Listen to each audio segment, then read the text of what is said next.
누구든지 나를 영접하면 나를 영접함이 아니요 나를 보내신 이를 영접함이니라. 요한이 예수께 여짜오되 선생님 우리를 따르지 않는 어떤 자가 주의 이름으로 귀신을 내쫓는 것을 우리가 보고 우리를 따르지 아니함으로 금하였나이다. 예수께서 이르시되 금하지 말라. 내 이름을 의탁하여 능한 일을 행하고 즉시로 나를 비방할 자가 없느니라. 우리를 반대하지 않는 자는 우리를 위하는 자니라.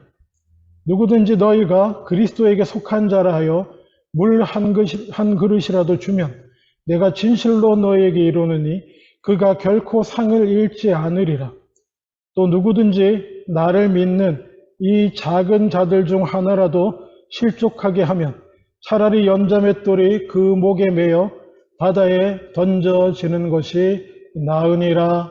아멘. 아멘. 예, 그리스도인을 부르는 많은 이름들이 있습니다. 우리를 누구라고 부르나요? 여러분은 여러분 자신을 하나님 앞에서 누구라고 부릅니까? 하나님의 아들, 하나님의 딸, 하나님의 자녀. 예. 또 뭐가 있을까요? 다른 어떤 분은 예수님의 제자. 그렇죠? 제자. 또 뭐가 있나요? 또 있는데 우리는 하나님의 자녀이자 또 예수님을 따르는 제자여야 되고요. 이기도 하고요. 또 뭘까요? 종입니다. 자꾸 까먹으시는데 우리 원래 기본적으로요. 사실은 종이 먼저긴 해요. 자녀이면서 우리는 하나님의 종입니다. 종이고 그리고 참으로 황송하게도 예수님께서는 친구라고도 불러주실 수 있다. 너희를. 오해하지 마세요. 그래? 친구 아이가 그렇게 하는 거 아닙니다. 하나님의 사랑 안에서는 종이고 또 하나님의 자녀고 하나님의 종인데 하나님이 친구라고 불러주겠다는 거예요. 오해하지 마세요. 그 좋은 우리를 부르는 좋은 이름들이 있습니다. 여러분은 자신을 누구라고 생각하시는지 궁금합니다. 교회 안에서는 저희는 이런 이름들을 또 하나 성경엔 없지만 이런 이름을 하나 정한 적이 있습니다. 교우라고 하는 이름을 정한 적이 있습니다. 물론 사전 뒤져보면 이렇게 교우하면 같은 교를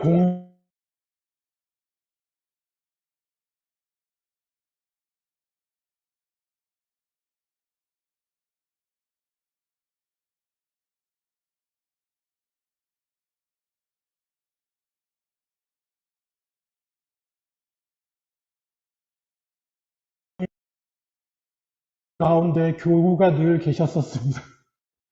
근데 이걸 감사했는데요. 지금 교우가 안 계시네요. 교회에서 이제 세례 받으시면 성도, 빼먹었네요. 그리스도인들을 가리키는 말 중에 하나, 성도, 구별된 자들. 네. 그래서 항상 저희 가운데서는 교우가 있었습니다. 이제 지금은 한 분도 안 계신데 바라기는 코로나 이후로 한 분도 안 계신 것 같은데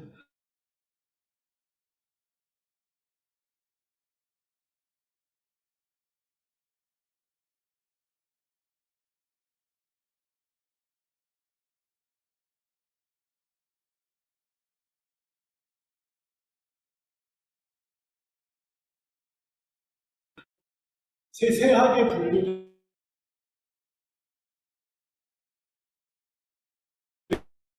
여기 디스커넥트 됐거든.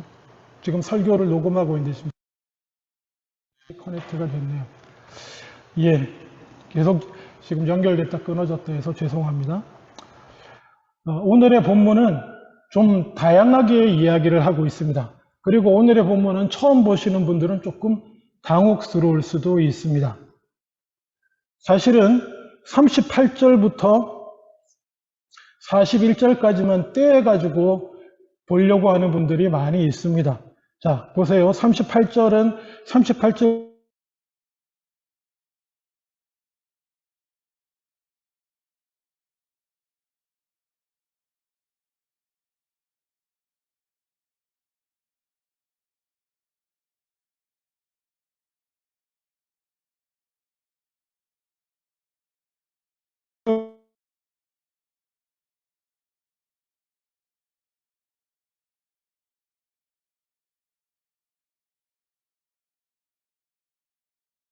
우리를 따르지 않는 어떤 자가 주의 이름으로 귀신을, 이게 무슨 소리야?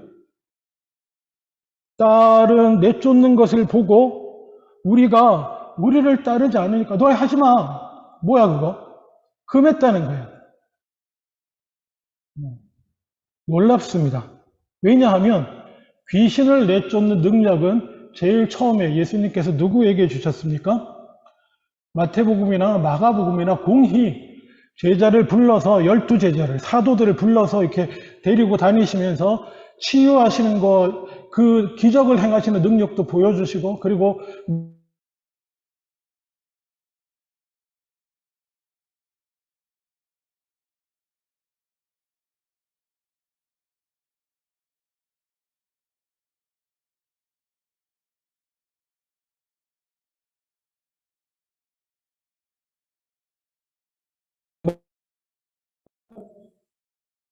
귀신을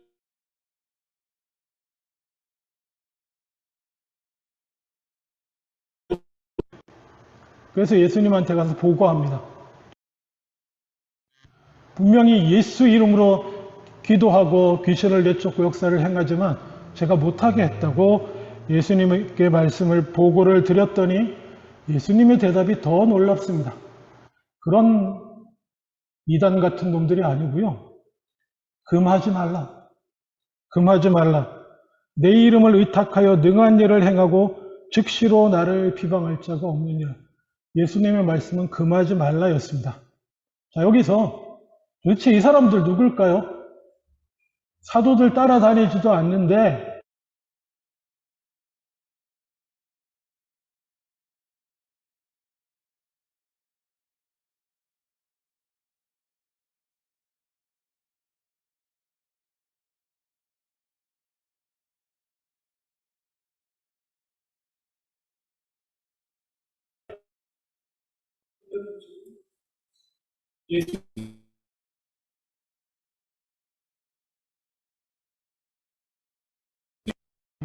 믿지 않는 사람이 예수 이름으로 귀신에 내쫓는 축사 기도를 하고 할 수가 없습니다.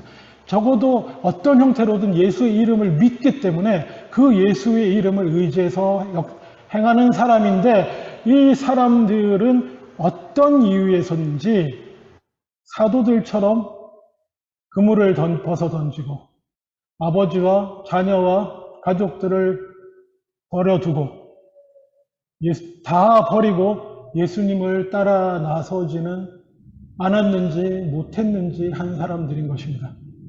그러면 이해가 되시죠, 여러분? 따르지 않는다는 게 예수 이름을 믿지 않는다가 아니고요.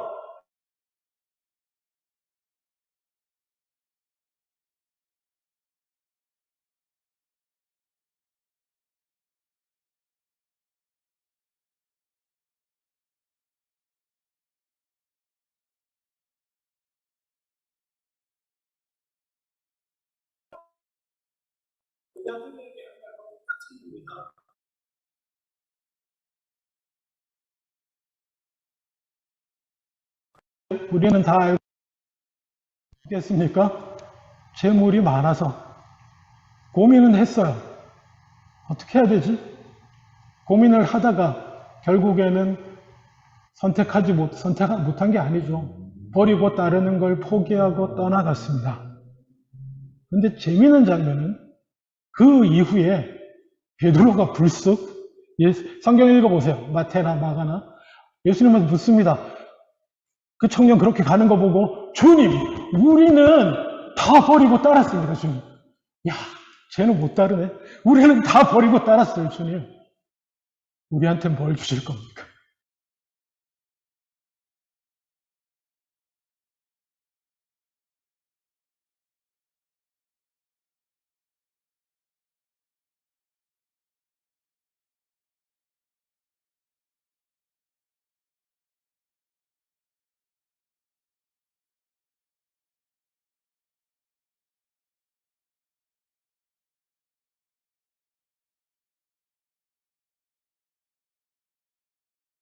다른 사도들이 화냈잖아요. 다 화냈습니까? 같은 마음이었는데 찬스를 놓쳤거든. 나도 다 버리고 너나 나나 다 버리고 예수님 따라다니고 있구만은 뭐 너는 오른편에 왼편에 우리는 뭐야 이거. 그런 느낌인 거죠. 그런 마음을 가졌기 때문에 야, 예수님을 버리고 따르지도 않으면서 너희가 그러면 돼? 이런 마음이 좀 있는 거예요. 약간 그 누가복음에 나오는 그 뭡니까?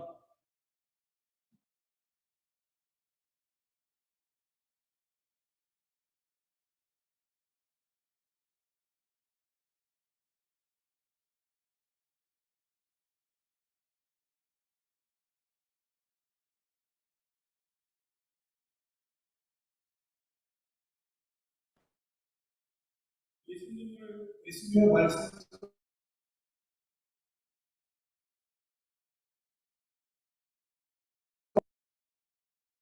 수도 있습니다. 그렇게 따랐던 사람일 수도 있는데 그들은 생업을 벌일 수가 없었던 사람일 수 있습니다. 아버지 어머니를 보양해야 됐고 가족을 먹여야 했으며 그래서 차마 다 버리고 주님만 쫓겠다고 따라 나설 수 없는 사람들이었을 것임에 분명합니다. 저는 그렇게 이해합니다. 그렇게 이해하지 않고는 말이 안 됩니다. 예수도 안 믿는 사람들인데 어디 가서 예수 믿는다고 예수 이름은 귀신 내쫓고 예수님이 오케이 괜찮아 그렇게 하도록 해. 성립이 안 되는 거예요.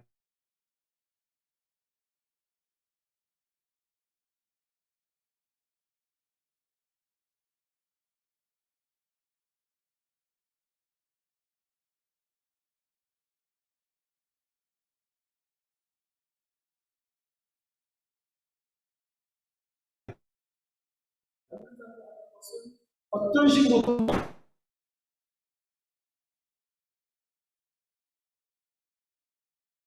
확실히 믿거나 확실히 뭐 따르거나 뭐 그런 했는데 저거를 반대한 일은 아닌 것 같아. 라고 하는 자도 우리를 위하는 자라는 것이고요. 그리고 나아가서 41절에 또 한 무리의 사람들을 예수님 언급하고 있습니다.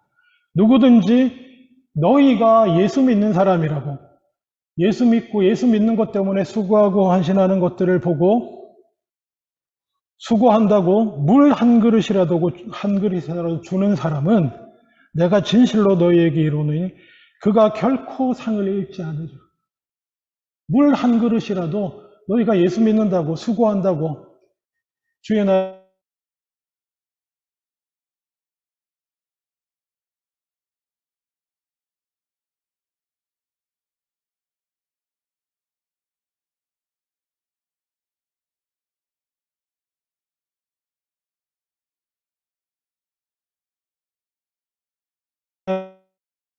우리 주님이 기억하시는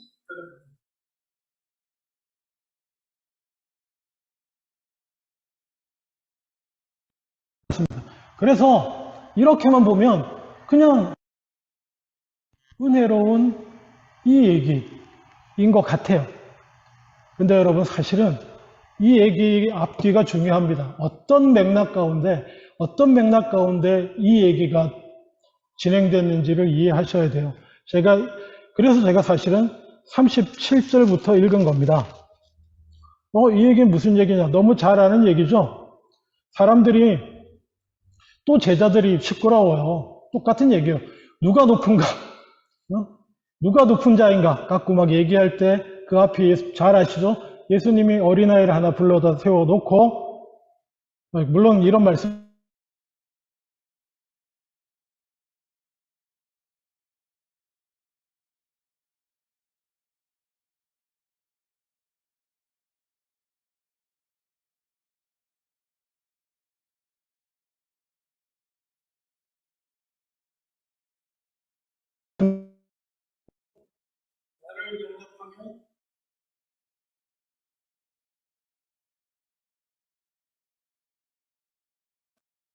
요한이 이러이러한 일이라고 얘기를 하니까 그렇게 쭉 얘기를 해주시고 마지막에 42절에 이렇게 말씀하시는 겁니다. 누구든지 나를 믿는 이 작은 자들 중 하나라도 실족하게 하면, 예수님이 하신 가장 무서운 말씀이에요. 차라리 연자 맷돌이 그 목에 매어 바다에 던져지는 것이 나으리라. 이 믿음이 적은 자들, 어리고 연약한 자들을 혹시 실족시킬 것 같으면 차라리 목 매달고 물에 빠져 죽으라는 겁니다. 목에 연자 맷돌 달고. 그 얘기 무슨 얘기입니까? 저주 중에 저주죠. 시체도 못 건지게 연자 맷돌을 목에 달고 뛰어들면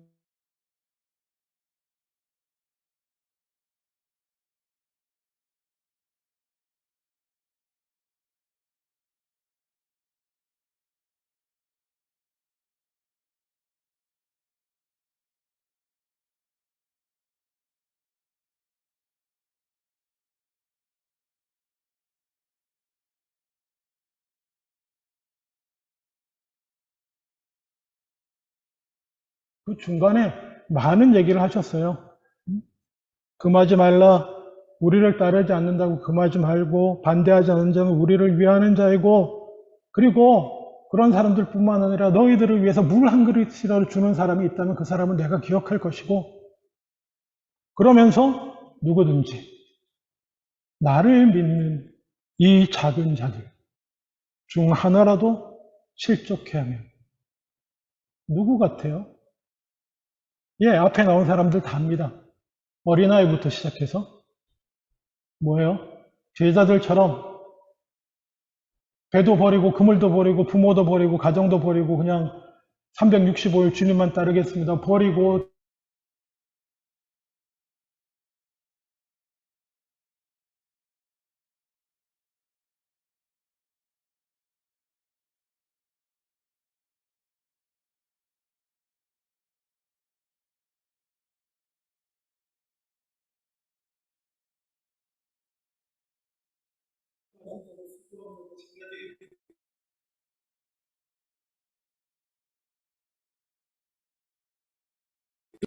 작은 사람들입니다. 아멘? 예수를 믿는 작은 사람들. 작은 사람들을 실족하게 해서는 안 되는 줄로 믿습니다. 주님이 제일 싫어하는 겁니다.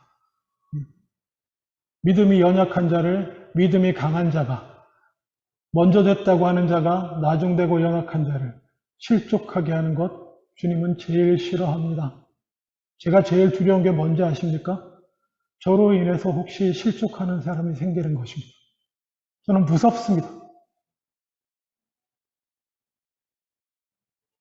혹시 그런 일이 생기려면 차라리 절 죽여주세요. 그 정도 심정입니다. 농담 아니고요.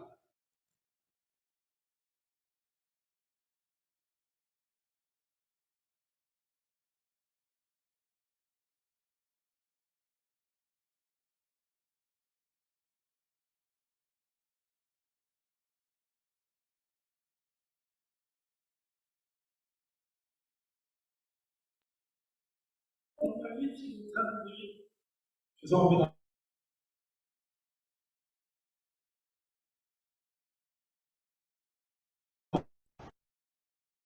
이해해 주시려고 믿습니다. 중학교 1학년 때 제가 중학교 2학년 때쯤 됐네요. 중1 때인가 세례를 받았으니까 중2 때쯤에 중고등부 있었는데 우리 같은 중고등부 자매가 어떤 친구 자매를 데리고 왔어요. 데리고 왔는데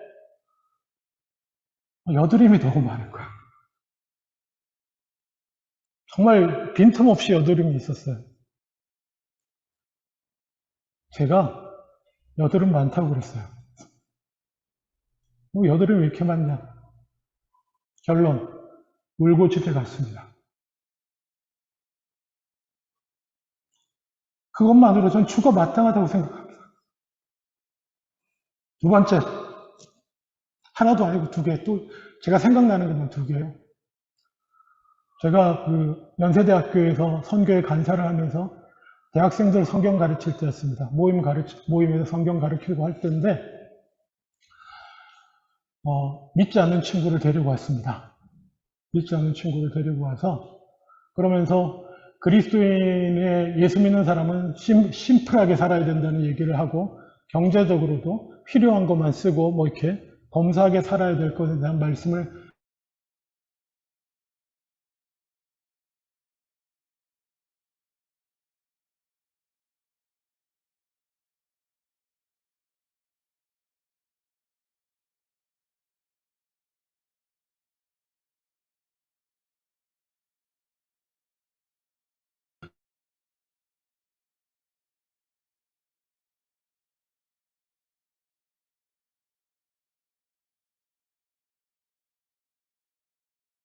강제할 게 없는 사람이기 때문에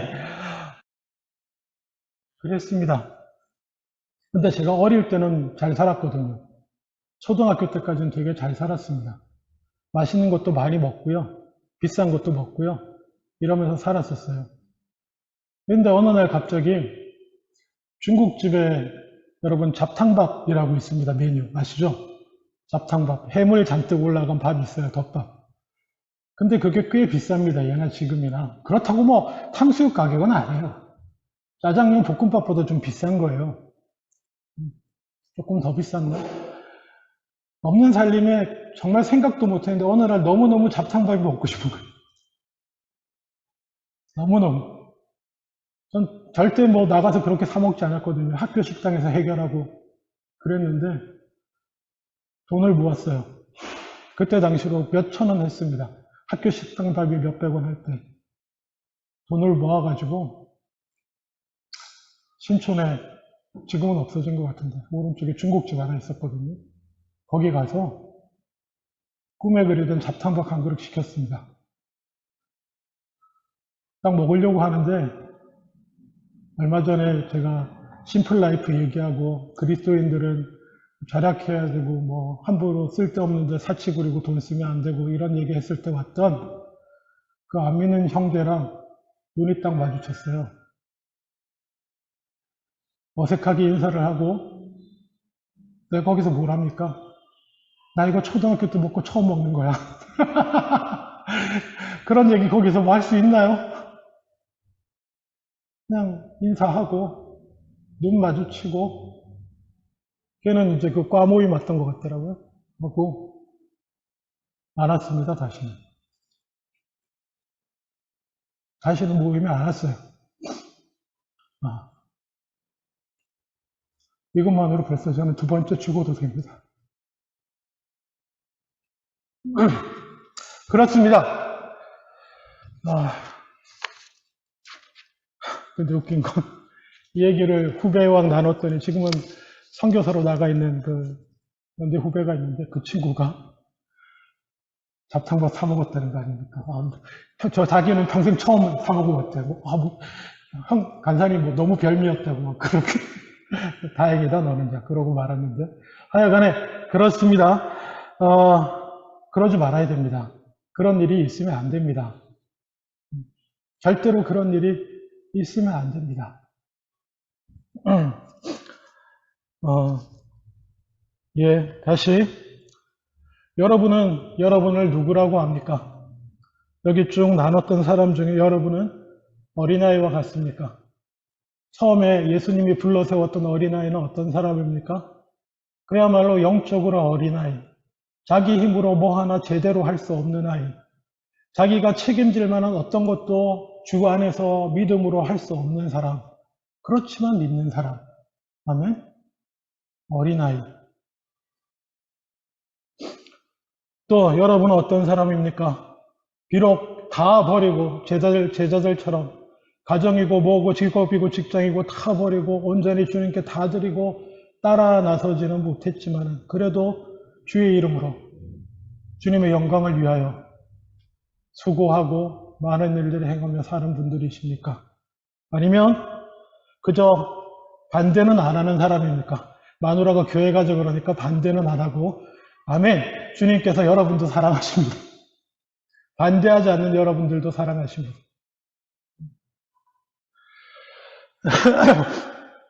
어느 정도로 사랑하시냐? 그 반대하지 않는 그냥 그렇게 따라오는 그 사람이라도 너희 실족시키는 줄 하면 다 죽을 줄 알아. 그 정도로 사랑하십니다. 아멘? 죄송합니다. 제가 험하게 얘기했는데 그렇다는 것입니다. 주님 그 정도로 사랑하십니다. 우리가 볼 땐 별거 아니고 믿음이 있다면 믿음이 있긴 있는 건가? 아니요, 절대로. 그런 사람 주님 사랑하십니다. 그런 사람 실족하면 죽을 줄 알고 연점에 뜰목에 달고 물에 뛰어들어 그냥. 그렇게 말씀하신다는 거 기억하십시오. 예, 바라기는 그리고 대접하는 사람들, 믿음 없더라도 대접하는 사람들, 내가 교회 열심히 못 내도 자주는 못 나가도 그래도 행사 있고 수고하면 이렇게 돕기를 원하고 수고한다고 말해주고 냉수 한 그릇이라도 전하는 사람들 주님 사랑하십니다. 결코 상을 입지 않을 것이라고 주님 말씀하십니다. 그리고 따르는 제자들이라고 주장하는 우리들에게 이렇게 말씀하십니다. 저 사람 실족하면 넌 죽는 거야?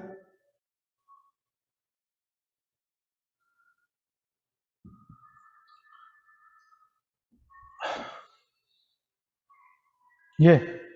그런데 말입니다. 주님 그런 연약한 영혼들 사랑하시는데요. 그래? 아, 주님이 나를 사랑하시네. 그러고 그 자리에 머무셔서는 안 됩니다. 어느 부모가 자식이 평생 어린아이의 정서와 어린아이의 육신을 가지고 세월이 가도 그대로 똑같은 것을 보고 물론 여전히 사랑하고 그래 내가 평생 책임져야지. 내 소원은 하나야. 너보다 내가 빨리 죽지 않는 거. 널 두고 내가 안 죽는 거. 그러는 부모도 있습니다. 당연히 부모니까 그렇겠죠. 그렇지만 어느 부모가 평생 자라지 않는 아이를 보면서 마음 아파하지 않겠습니까? 영적으로도 마찬가지예요. 지금 그냥 믿음이 적은 자요. 지금 그냥 반대만 하지 않는 자요. 어린아이와 같은 자이시라고 한다면 여러분 이제는 나를 사랑하시는 주님을 주님 앞에서 믿음으로 결단하시고 자라나시기 바랍니다. 성장해 가실 수 있기를 바랍니다. 조금씩 자라서 예수님을 따라 배우면서 따르는 제자의 길로 들어서실 수 있기를 원합니다. 제자가 되시고 그리고 순종하면서 기꺼이 주님의 무릎 앞에 종이 되시기를 종으로서 무릎 꿇으실 수 있기를 원합니다. 주님 나를 사용하여 주시옵소서.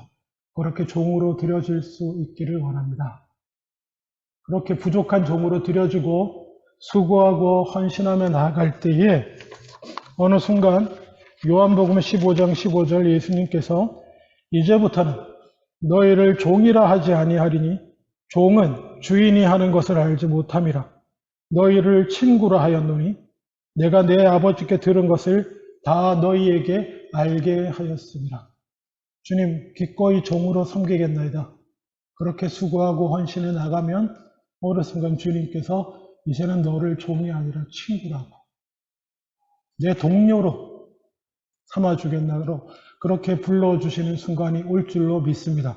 종과 친구의 차이는 뭡니까? 그럼 하늘과 땅 차이지만 종은 시키는 것만 순종해도 됩니다. 근데 친구는 뭡니까? 친구란 무엇입니까? 다른 서로 간에 그 꿈과 소망과 비전과 이런 것들 다 이해합니다. 다 공유합니다. 아멘?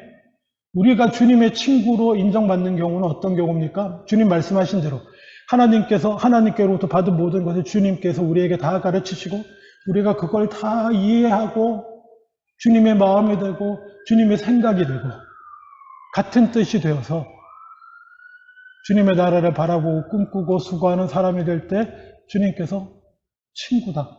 이젠 종이 아니고 친구라고 부르시게 될 줄로 믿습니다. 말씀을 맺기를 원합니다. 어린아이도 주님 사랑하시지만 어린아이의 자리로부터 일어나서 친구가 되는 자리까지 나아가실 수 있기를 주님 이름으로 축원합니다. 그리고 그 과정 중에 꼭 잊지 마십시오.